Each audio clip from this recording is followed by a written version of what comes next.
Welcome to Channel 18 News. I'm Jim Rogers. Multiple times, Cumbie Police Sergeant Ray Imbro warned the passenger of the 26 Hyundai Accent to not reach under the passenger seat for anything after the driver of the vehicle told the passenger to give the officer the marijuana. Sergeant Imbro had made a traffic stop for speeding on Interstate 30 but smelled a strong odor of marijuana, and both passengers appeared nervous.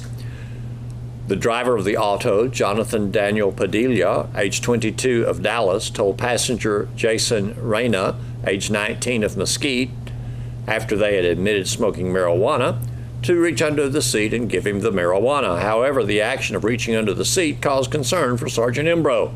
Both men were asked to exit the vehicle, and a probable cause search revealed a loaded Smith & Wesson .38 and a Taurus 9mm pistol that was loaded with one in the chamber, according to Imbro's report. Both firearms, along with a plastic bag of green leafy substance believed to be marijuana, were found under the passenger's seat. The Taurus was confirmed to be stolen out of Mesquite.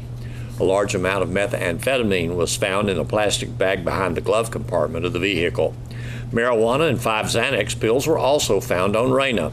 Both men are in Hopkins County Jail, charged with theft of a firearm and possession of a controlled substance, penalty group 1, more than 1 gram but less than 400 grams. Padilla is charged with unlawful possession of a firearm by a felon as well.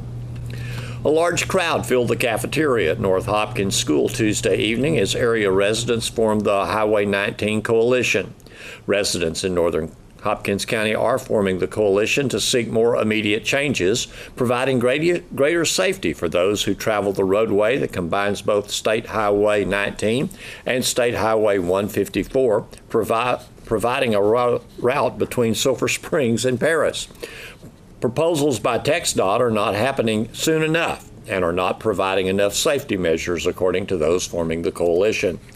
Dr. Darren Jolly, superintendent of North Hopkins Schools, welcomed those present and presented his concerns for the safe travel of school buses and those transported to school. The travel of children and students were top priority for many who expressed their concerns during an audience participation later in the evening. Joreen R. presented a history of Highway 19 from its beginning through development that included early plans to make the state highway a 4-lane roadway leading from Houston to Kansas. State Highway 19 currently extends from Huntsville to Paris. The north-south roadway was planned to connect both sides of the state.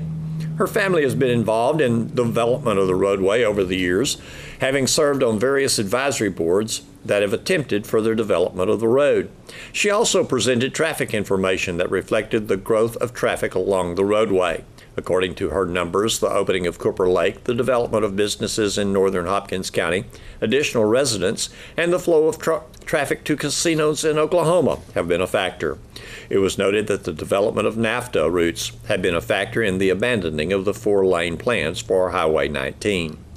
Shirley Patchen, a leader in the progress of safety features on State Highway 11 West, told those present how she had hounded state and TxDOT officials until she was heard and work became a priority on that roadway. Patchen is now taking a leadership role along with Orr in developing the coalition. She stated that the death of a friend of her daughter had been a driving force as she worked on the Highway 11 project, and the death of number of people on Highway 19 North were factors in her concerns now. Others present also noted the deaths, one individual speaking of her husband's death on the roadway as a reason for immediate change. In an open floor discussion, many residents named specific concerns. Among those concerns, turning lanes along Highway 19 North due to a number of homes, businesses, and egress of other roadways, passing lanes that provide a smoother flow of traffic, speed limits, slower speed limits from Loop 301 to the county line, and specifically in Birthright, semi-truck parking at the corner of FM 71 and State Highway 19 was a concern. A 4-way stop at the intersection of FM 71 and Highway 19 and 4-lane roadway were two of the desires of those present. It was noted that some speed changes and other physical changes to the roadway are planned for the future. In May, TxDOT announced that they had conducted a detailed speed study on Highway 19 from Loop 301 to Sulphur Springs to State Highway 24 in Delta County. After reviewing the study, they have proposed speed limit reductions pending the approval of the Texas Transportation Commission. That proposal is on the agenda for June 28th when the commission meets. According to TxDOT, they will install new regulatory speed limit signs as soon as they are approved. The proposed speed limit reduction will lower the existing speed limit from 70 to 65 miles per hour from Loop 301 to the Delta County line, and reduce the speed limit from 65 miles per hour to 55 miles per hour through Birthright. Some at the meeting thought even this speed change was not enough, that it should be lower. TxDOT also has two upcoming highway safety improvement program projects for Ch.18 North, one to be bid in May 2020, the other in August of 2020. However, those are also considered less than enough. A number of elected county officials were present for the event, among them County Judge Robert Newsom, Sheriff Lewis Tatum, Precinct 3 Commissioner Wade Bartley, incoming Precinct 4 Commissioner Joe Price, and others. In the good old summertime, blood supplies do run low, according to Carter Blood Care. If you can, please give the gift of life this summer. Let's hear from Lainey Wright, who is a representative for Carter Blood Care. We need to see about 1,000 donors a day, every day of the year. However, during the summertime, we don't have the participation that we normally do. A lot of people are out on vacation.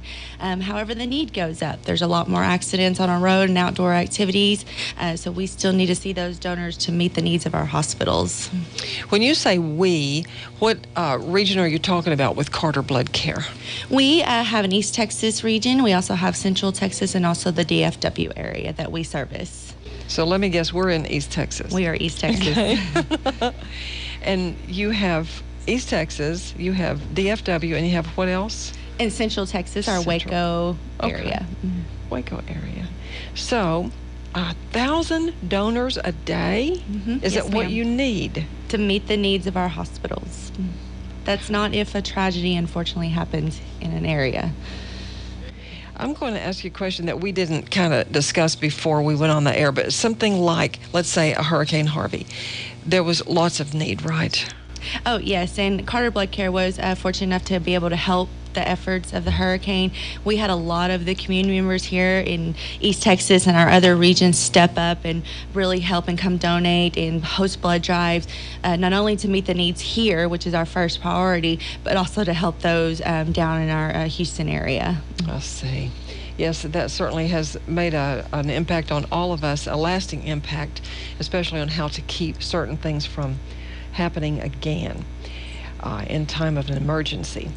Well, we recently had a drive. It was this past weekend over at J. Hodge Chevrolet. We did. We had the Battle of the Badges, Sulphur Springs. So we had a lot of our City of Sulphur Springs employees and the police department, fire department did a little friendly battle that they've done in the past few years.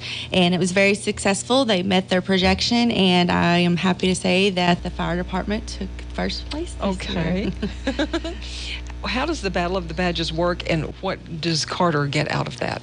Well, like I said, during the summertime, it's a very difficult time to meet the needs of our hospital. So we do these friendly competitions with our city first responders. And the Battle of the Badges Sulphur Springs, we had all of our city employees, including our first responders. So our friends at J. Hodge, they allowed us to come park our buses on their location, and they used their social media resources to get the word out.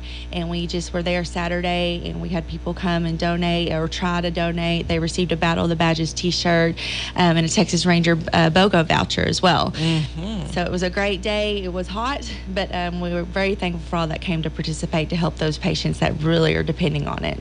About how many units of blood were donated? Saturday at the Battle of the Badges event, we had about 44 units of blood, which means about 132 people here in East Texas were potentially saved. So a unit of blood serves more than one person? Yes, ma'am. One unit will potentially save 3 people here in East Texas. Wow. Those are good statistics to know. And types of blood are important. Let's talk about the types of blood that people donate. Well, every type is important. We have your O's, your A's, your B's, and your ABs. Your O negatives, if you don't know, is a universal donor. Of course, that unit there is one that we particularly want every single day, because that's what goes in our emergency rooms and for people that we don't know their blood type when they're getting surgery and things like that. But every type is very important. Okay. So O negative, B negative, A, and AB are the 4 types of blood. Your O, which is then you have your negatives and positives, Okay. A, B, and ABs. So O negative and positive. Yes. B negative and positive. Yes, ma'am. A and AB. Yes. Okay, well, I'm learning a lot from this because really I did not know.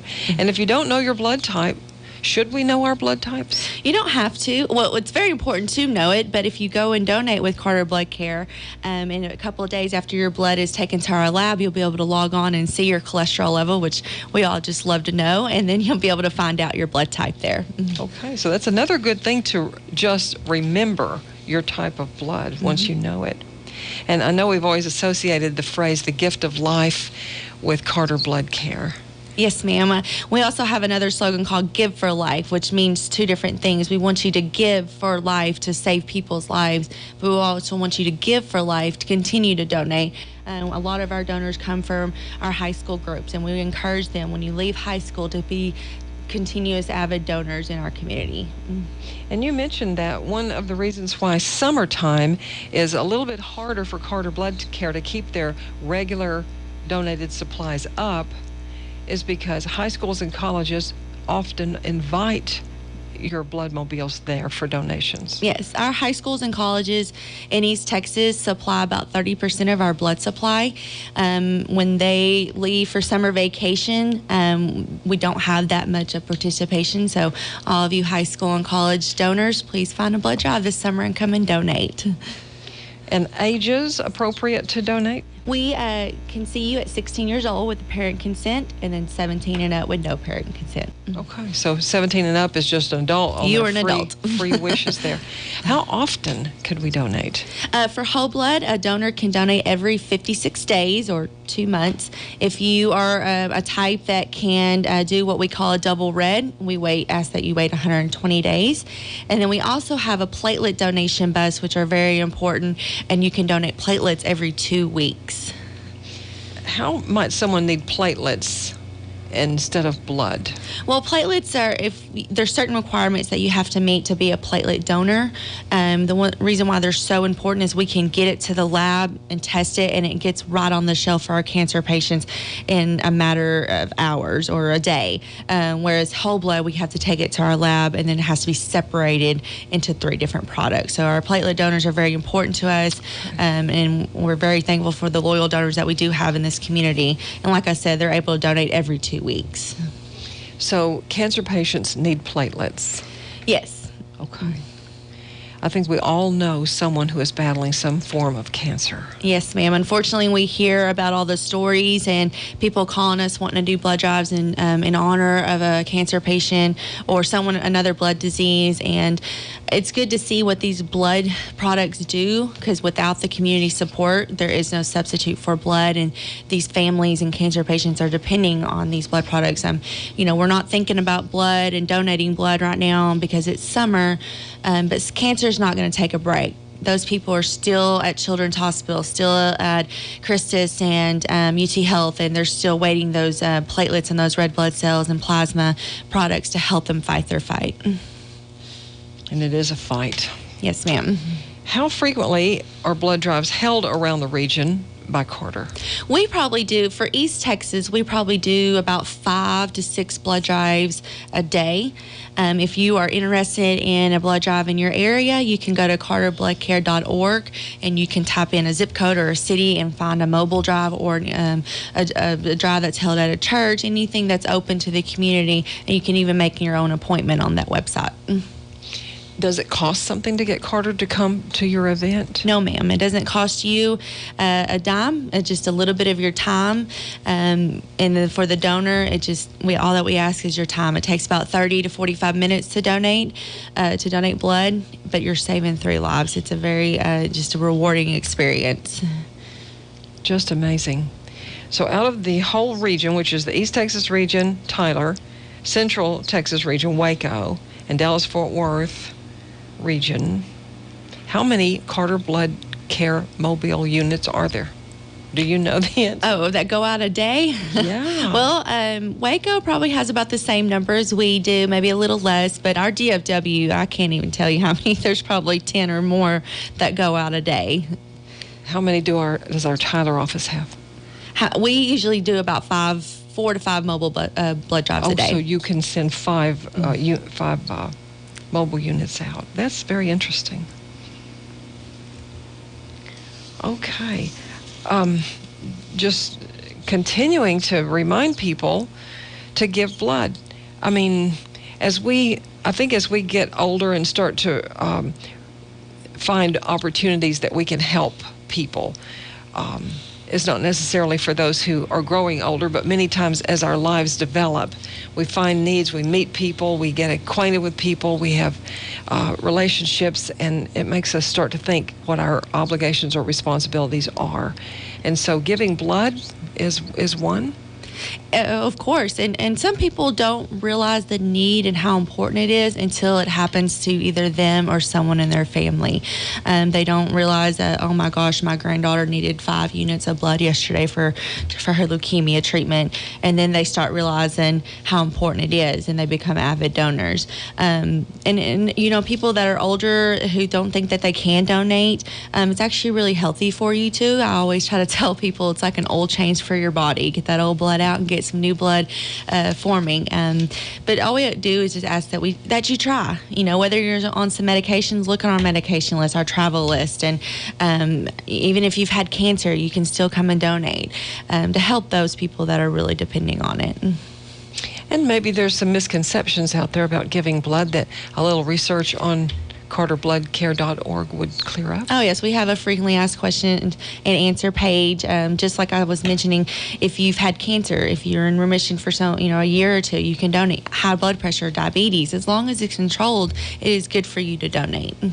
Very interesting. Well, you're young and you're a very strong advocate for Carter Blood Care. Well, thank you. Donating blood. And I want to ask you just a little bit about yourself. Well, first, you keep mentioning avid donors. What is an avid donor? Just our loyal donors who come that, when they donate this day, that 56 days, they've got their appointment made and they're ready to give and save 3 more lives. You are actually from East Texas. I am. Whereabouts? I grew up in Dangerfield, Texas, and I went to college, and then I am now living in Emory, Texas. Okay. And how long have you been working with Carter Blood Care? 4 years. Did you train for this, or how did you come to have this career? No, it's so funny. I went to college and I started doing more of cardiology and pulmonary rehab, and thought that's where I was meant to be and loved it, but then decided I wanted to be more on the business side and really try to make a difference in healthcare. And when this position became available, I knew right away that this is not only is it a great rewarding job to help save people's lives by keeping our blood supply at a safe level, but it's something different to do every single day, meeting so many families and people that are very grateful for what we do. And doing publicity and promotion as well. Yes, and I like to be the face of Carter for our East Texas region. So when people see me or hear my name, that's the blood lady. Okay. Thank you so much for taking your time to come see us. Of course, thanks for having me. And your invaluable information that you've given. And once again, how can they find out things about Carter Blood Care? You can go on our website at CarterBloodCare.org and find all the information. If you have a question, please, my number will be on there, or our advocacy department phone number will be on that website as well, and we'll answer any questions that you have. Okay. Well, we may be seeing you back around here before long. Right. Thank you. Thank you too, Lainey. Lady Cat Volleyball Camp for Monday through Wednesday, June 25th through 27th has been moved to the Silver Springs Middle School gym. The move was necessitated by ceiling work in the high school gym. Camp for 4th through 7th grade, 9 a.m. until noon. 8th and 9th grade camp is 1 p.m. until 4 p.m. Cost for volleyball camp, $50 per camper. Thanks for watching Channel 18 News. Have a great evening.